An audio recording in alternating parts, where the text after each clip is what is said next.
दफ्तर माफी मागा, माफी मागा, माफी मागा, हर्षवर्धन दफ्तर माफी मागा, माफी मागा। सपकाळ यांच्या वक्तव्याच्या निषेधार्थ राष्ट्रवादी काँग्रेसच्या कार्यकर्त्यांनी जिल्हाधिकारी कार्यालयासमोर जोरदार घोषणाबाजी केली। यावेळी पक्षाच्या वतीने सपकाळ यांच्या छायाचित्राविरोधात प्रतिकात्मक निषेध नोंदवण्यात आला। हर्षवर्धन सपकाळ यांच्या माध्यमातून नॅशनल इंडियन काँग्रेस यांनी सोशल मीडियाच्या माध्यमातून आदरणीय सुनेत्रा वहिनींबद्दल जे काही अपशब्द काढले ते शब्द संविधानिक आहे असंविधानिक आहे माहित नाही, परंतु एक कार्यकर्तृत्व करणाऱ्या महिलेबद्दल ज्या पद्धतीचा त्यांनी उद्गार केलेला आहे तो आमच्या वहिनी संयमी आहेत, शांत आहेत आणि म्हणून या शांत स्वभावामुळे कुठलाही आक्तिकपणा न करता त्यांनी कोणालाही कधी अपमानित केलेलं नाही।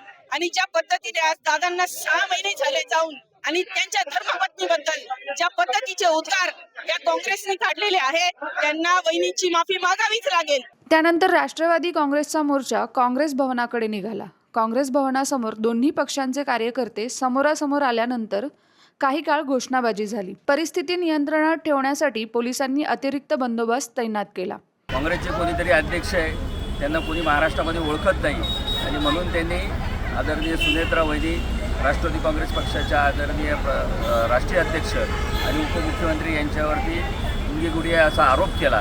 खरं तर दादांना जाऊन 6 महिने झालेले, परंतु दादा गेल्यानंतर तातडीने ताईंनी त्या ठिकाणी राष्ट्रवादी काँग्रेस पक्षाचं राष्ट्रीय अध्यक्षपद स्वीकारलं, या राज्याचं उपमुख्यमंत्रीपद स्वीकारलं आणि स्वतःला या सगळ्या दुःखामधून सावरून त्या ठिकाणी जनतेसाठी त्या पुढं आल्यात आणि अशा एका खंबीर महिलेबाबत गुंगीगुडी अशा प्रकारचं वक्तव्य करून त्यांनी त्या ठिकाणी स्वतःला प्रसिद्धी मिळवण्याचं काम त्या ठिकाणी केलेलं आहे। मी अशा प्रवृत्तीचा तीव्र निषेध त्या ठिकाणी करतो।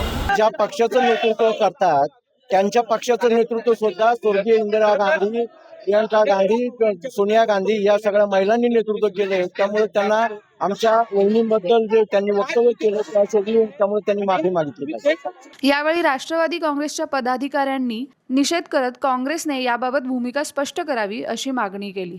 तर काँग्रेसचे शहराध्यक्ष बबलू खैरे यांनीही पक्षाची भूमिका मांडली। परंतु त्यांचे पदाधिकारी डोळ्याला चष्मा लावून आपले डोळे दिसू नये म्हणून नशा करता की काय करता माहीत नाही, डोळे लपवण्यासाठी चष्मा लावून फिरतात आणि त्यांना सुमित्रा पवारांना बोलू दिलेलं नाही आहे। आणि त्याच्यावरची ही आमच्या नेत्यांची प्रतिक्रिया होती की तुमच्यामध्ये दुर्गेचं रूप आलं पाहिजे, तुम्ही दुर्गेचं रूप घेऊन महाराष्ट्राच्या महिलांच्या, महाराष्ट्राच्या जनताचे, महाराष्ट्राच्या शेतकऱ्यांचे प्रश्न सोडवले पाहिजेत, याच्यासाठी केलेलं ते वक्तव्य होतं। त्याच्यामध्ये त्याच्यात कमीपणा आणि चूक कुठून मानून घेतली नाही पाहिजे।